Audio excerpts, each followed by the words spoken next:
The hosts of ABC's The View tried to gang up on Donald Trump Jr., and the results were awesome. The attorney for the Ukraine whistleblower turns out to be a deep state operative who has called for President Trump's impeachment for years.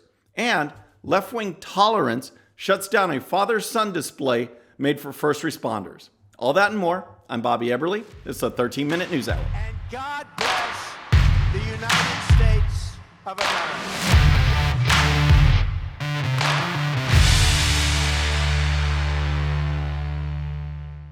All right, friends, happy Friday. I hope you've had a great week. We've got a lot to cover. We're going to jump into The View. We're going to get to Donald Trump Jr. blasting Joy Behar and Whoopi Goldberg. But first, I want to give you an update on what's going on with the impeachment inquiry, because a lot has happened over the last couple days, and it really sheds a lot of light on the type of people that President Trump is dealing with.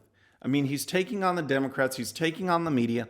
He's also taking on the deep state, the establishment of not only elected officials, but this bureaucracy in Washington that is so entrenched, so left-wing.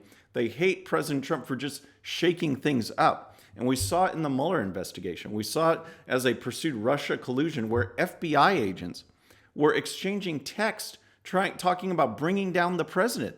I mean, these are supposed to be FBI agents, and they showed their partisan tendencies and their just intensity in which they want to bring down the president.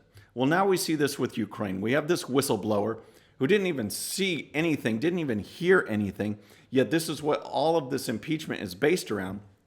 His attorney turns out to be a deep state operative, anti-Trump person who had posted tweets way back in January of 2017, right around when President Trump was inaugurated, blasting the president and saying a coup has started. Here's a report from Fox News. It says, Mark Zaid, one of the attorneys representing the intelligence community whistleblower at the center of the Democrats' ongoing impeachment inquiry, tweeted conspicuously in January 2017 that a coup has started and that impeachment will follow ultimately. Then, in July 2017, Zaid remarked, I predict CNN will play a key role in Donald Trump not finishing his first full term as president. And that month, Zaid tweeted, we'll get rid of him, and this country is strong enough to survive even him and his supporters. Amid a slew of impeachment-related posts, Zaid assured his Twitter followers that as one falls, two more will take their place. Sounds like Hydra or something. Apparently referring to the Trump administration's employees who defy the White House. Zaid promised that the coup would occur in many steps. So see, this just reinforces what the president has been saying this whole time. So he took to Twitter yesterday and said this. He said, based on the information released last night about the fake whistleblower's attorney, the impeachment hoax should be ended immediately. There is no case except against the other side. So after those revelations came out, this attorney, Mark Zaid, put out more tweets. He's been tweeting nonstop, basically doubling down on his initial sentiments. Here's one from just the other day. It says, I live in the United States, not Nazi Germany, not Stalinist Russia, not North Korea. Here we have the right to object to the policies and indeed the person who holds the office of president. I represent a lawful whistleblower. Which country do all of you want to live in? Well, first of all, this whistleblower, if he's identified as the person that everyone's saying he is, has already been removed from the White House before this all began for leaking to the media. He's not a good guy. He's not on the up and up. And this attorney right here shows how one-sided he is. And here's another tweet. He says, is it really easy to say, I want to know who the whistleblower is? It's much more difficult to say why they need to know who the whistleblower is. Relevance matter. Facts matters. Why? For one thing, because President Trump in the United States of America has a right to face his accuser. All this cloak and dagger, hidden private hearings, and all of this stuff, it just shows the conspiracy, the buildup against President Trump. He has a right to know who this person is. He has a right to ask him questions. And covering this guy up when he had no firsthand knowledge of what's going on an event that's already been fully released and is out there for anyone to look at is just ridiculous. So along those lines, talking about impeachment and this whistleblower, Donald Trump Jr. was on The View yesterday and the fireworks erupted. Can you imagine the View host bringing Donald Trump Jr. on. I mean, they love to bash conservatives, they love to bash Republicans. Well, here they bring him on for 3 segments, and it was just a firestorm. It was awesome, and here's how part of it started.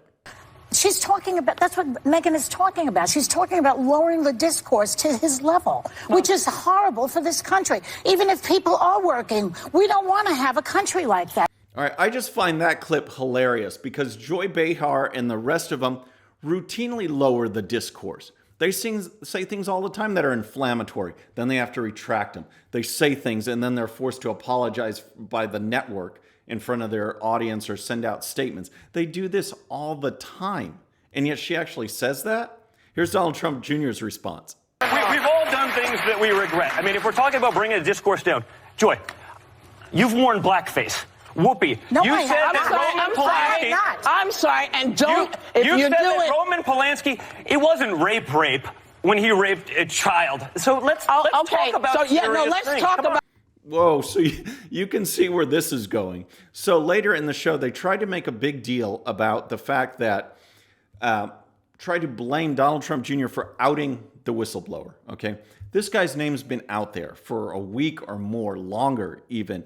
And all Donald Trump Jr. did was take an article, that's up on Twitter. Someone posted on Twitter. It's naming this guy, and he retweeted it. That's what you do on Twitter. That's what Donald Trump Jr. did. All he did was retweet an article that mentioned this guy, and they're trying to blame Donald Trump Jr. for outing the whistleblower. It makes no sense, and here's what he said. I don't regret doing it. No, I don't think I should have to forego my First Amendment rights. It's out there. I read it in an article. I've been reading it for a week. I saw it on the Drudge Report. This is not some secret, but to then say, because it's Donald Trump Jr., because he's an outspoken guy, Not a MAGA rally, okay? So what was that at the end? That was it. It's so interesting. First of all, Donald Trump Jr. is absolutely right. He has a First Amendment right to say what he wants to say. I mean, he's not an elected official or anything. And all he did was retweet something. All right. He didn't out anybody. So he has absolute right to be able to do that. No one's name was outed. No one under protective custody was outed by Donald Trump Jr. All he did was retweet an article. Okay. And then the little thing with Joy Behar at the end saying this isn't a MAGA rally. It's so funny why she is compelled to say that. I mean, this is a left-wing show, left-wing audience. If you ever see clips, which I have to do so I can bring them to you guys, they go off on these wild things and the audience is just clapping. Oh, we love it. So now Donald Trump Jr. makes a statement and we got maybe 3 people in the audience. You can hear them just clapping and she calls that a MAGA rally. That's how in the bubble they are, isolated from what most of the people think around America. You get 3 people in their audience, and she's like, oh man, this isn't a MAGA rally. So that just shows what's going on. And following that was yesterday afternoon. Then Donald Trump Jr. was on Hannity to kind of explain how everything went. And here's what he said. Why? Why did you even bother? Why? You know what? Every once in a while, you got to try. You got to try to speak to everyone. Hopefully they listen. In that case, they didn't, because you would think if you're invited on a show and they build it up and they're giving you 3 segments, you'd think if you were there to promote a book, they'd ask you 1 question about the actual book, Sean, but they didn't do that. All right. Of course they didn't ask him about the book. They don't care about the book. All they care about is scoring points. They brought him on just so they could blast his dad, just so they could talk about impeachment and talk about how bad President Trump is. And Donald Trump Jr. just fired right back. It was absolutely awesome. So next, I want to talk to you about the left, because they talk about so much about tolerance and inclusion. And what we've come to realize, what we all know, is that they only talk about tolerance and inclusion when it's one of their far left principles. And if it's a person or an activity or an organization or some kind of behavior that they embrace, they expect everyone to embrace it. And if you have a counter idea, if you have a lifestyle that runs counter to what the left thinks is okay, they're not so tolerant. They're not so inclusive. And we see this as a particular example here with the Black Lives Matter movement. All right. This was all started from the incident in Ferguson, Missouri, where a 200+ pound guy robs a store, is high on drugs, and attacks a police officer. So he's shot and killed after doing all of that. And that's what started Black Lives Matter. That was the movement that this is all based on. So you have a counter to that. You have Blue Lives Matter. You have a group that actually supports law enforcement. And the left considers one, embraces one, even though it's founded on such a just a bogus story, and yet they hate the other one. And we see this in action right now with a brand new example. Here's what happened. You have a father and son. They are woodworkers. And as a token of appreciation to the local police station, they made a Blue Lives Matter flag with thin blue line out of wood, a woodworking project, and they presented it to the police department. And the police department put out this tweet, and they said, "Thank you to resident James Shelton, who presented Montgomery County 5th District officers with a wooden American flag that he made in recognition of National First Responders Day. The flag will be displayed in the 5th District station." So that's an awesome gesture, right? Wrong. It's controversial. It's bad. According to the left, it's bad. And people responded to that tweet and actually protested. One guy said it was a symbol of hate and it scared him. This woodworking project from this kid scares him. It's just absolutely outrageous. And here's more from the Daily Caller. It says, "The critical tweets prompted Mark Elrich, the county executive of the left-leaning Montgomery County, to order the immediate removal of the flag.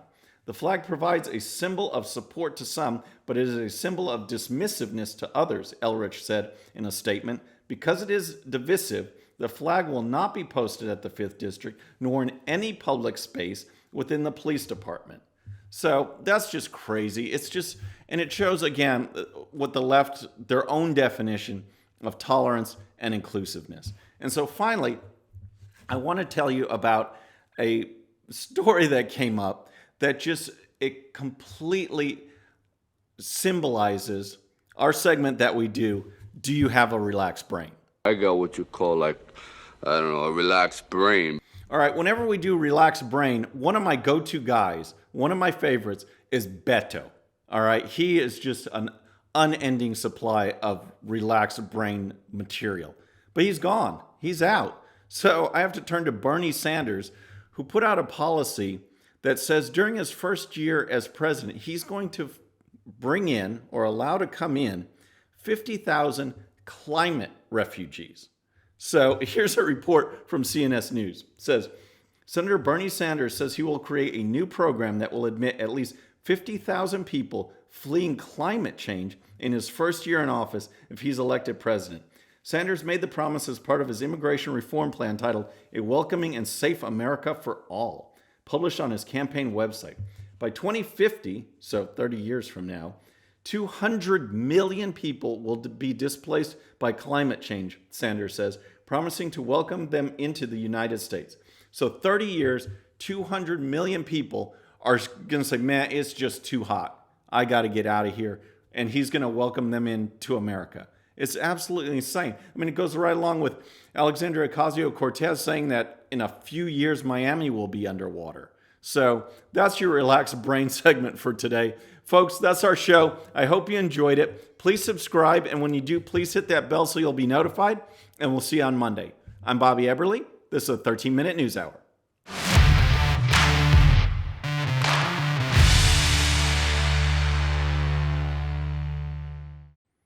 Okay, friends, just a little reminder before you go, and no, this does not count against my 13 minutes. Please hit the subscribe button below and tell your friends. And if you happen to miss our last show, you can check it out right here. And also for great conservative news and commentary, please check out GOPUSA.com. All right, folks, we'll see you on the next show. Have a great day.